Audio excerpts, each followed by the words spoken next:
Hello and welcome to WWDC 2016.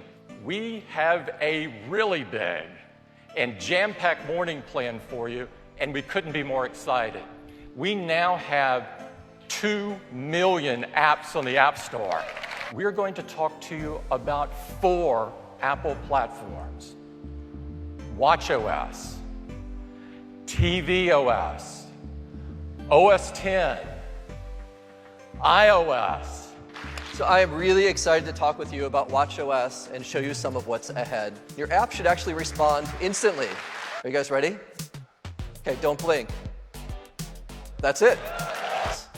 You can just press the side button below the crown to show what we call the dock. You can choose which apps go here, and you can quickly scroll through them. With the watch face now, we've added Control Center. You just swipe up from the bottom, just like on iOS, and very familiar. So now when you receive a message, you can see the ways to respond right there. With Scribble, you have a new way to respond just by writing what you like on the screen. And you can just quickly draw the letters for your message right there, like writing something like Starbucks. And you can see the letters go right on top of each other. And we're adding a new watch face specifically for that called Activity. We've also added a really simple new face that we call Numerals. You can now just swipe to switch to the face you'd like to use. And we're going to be able to help with that with SOS on the watch, and we're going to make it easy to call for help. To activate it, you just press and hold the side button. It's going to count down to let you know it's calling 911. Your watch will actually now show your medical ID, which is also a new feature in watchOS. So we know that one of the most popular apps on the Apple Watch is the Activity app. So with watchOS, we're introducing activity sharing. And there you will see your selected family and friends rings as well. So with watchOS, we're launching a brand new app for health. It's called Breathe. And it's designed to guide you through simple, deep breathing sessions. And the preview release for you is available today, so you can get going. And the free upgrade is coming to all watch users this fall. And that's just some of what's coming in watchOS. Let's talk about tvOS and Apple TV. We now have over 1,300 video channels. And we have over 6,000 native apps in just 7 months. And so we're making a new version of the remote app. This is what it looks like. It's got a beautiful now playing screen with playback controls, but most importantly, all the features of the Siri remote. Siri changed the way we interact with our television, and we're making it even better because now you can search movies by topics. Find high school comedies from the 80s.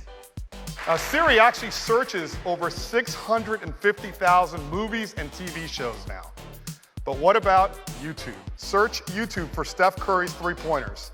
We've got a great new feature called Live Tune-In. Watch ESPN2. Taken straight to the action. Single sign-on. To dark mode.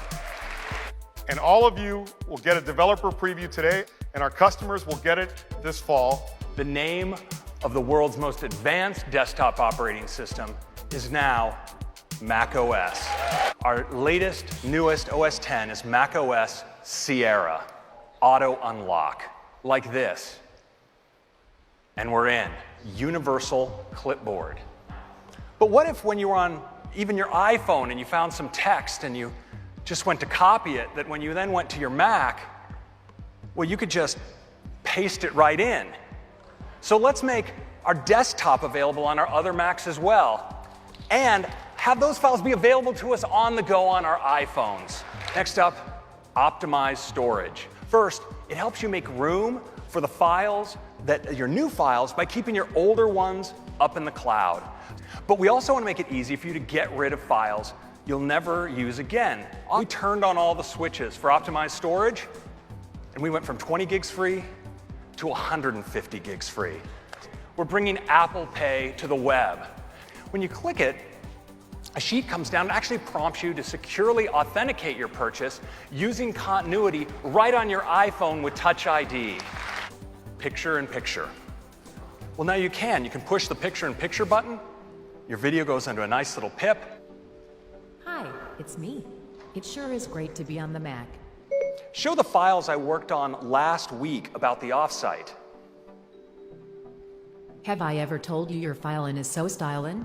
Sierra is available to you developers in developer preview form today, and we're doing a public beta in July. You can sign up now at beta.apple.com, and it'll be available to everyone else in the fall across all of these systems.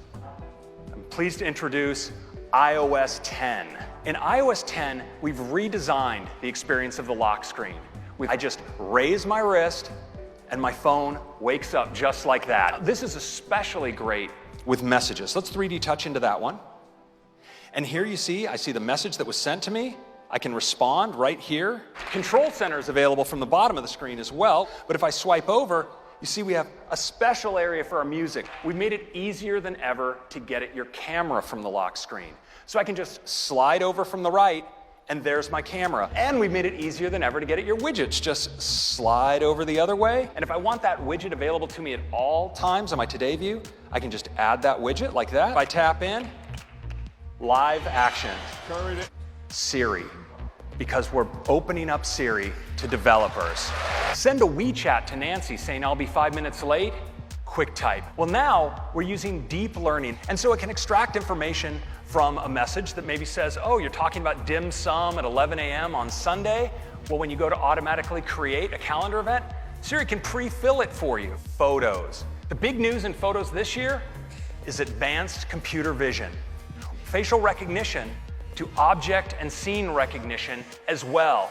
We can bring forward things like trips. We can figure out that you might want to see photos of a highlight reel of the last weekend, or we can bring forward memories of people that are special to you and topics. Most important, we pull these together into an intuitive user interface. Let's get started with Maps. It's more proactive. So you slide up from the bottom and you can see suggestions. Maps knows that usually at this time, I usually go to work. Now we're applying all of these new designs to navigation as well. Now we give you quick controls to let you see route details. So now you can even look and see on your route where food or gas stations are, and Maps will tell you how much longer it'll take if you go to any one of those. Music. So today, we've got an all-new Apple Music redesigned from the ground up. And now, their lyrics. So come on, we're gonna rap. Let's talk about news. It starts with an all-new design. That's why we're introducing subscriptions. Now, on to number 8, and it's HomeKit. We're building on the HomeKit framework with a great new app we call Home. When you launch the Home app, you get to see your own personalized wallpaper and all of your accessories, no matter who they're made by, and you can control them so easily. Number 9, phone. So now you can actually get voicemail transcription of your number 10, and this one's a doozy. It's messages, because now we have rich links.